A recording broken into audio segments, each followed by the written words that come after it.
अध्यक्ष मी ना सभेचा माय घेताना बोलायला लागले, त्यांनी विरोध केला, झटापट झाली. अहो तुम्हाला बोलायचा अधिकार, तुम्ही अहवाल द्या.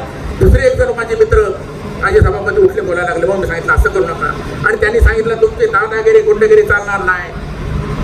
सुभाषराव काळ्यांचा खरा औलाद असेल, बापाचा असेल तर समोर या आणि सभा घ्या किंवा आणि ते तुमचे गुंडन बगल बच्चे जे कोण आहेत ना, घरात घरी जाऊ देणार नाही. ही भाषा आहे, ही बायका.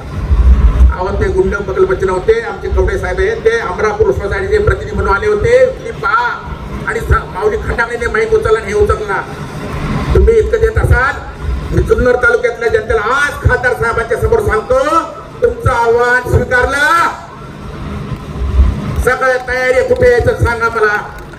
फक्त खासदार साहेब पाहिजे, अतुल शेठ पाहिजे, ज्येष्ठ मंडळी पाहिजे आणि तुमच्या मंडळी त्यांच्या समोर तुमचं आव्हान स्वीकारलं.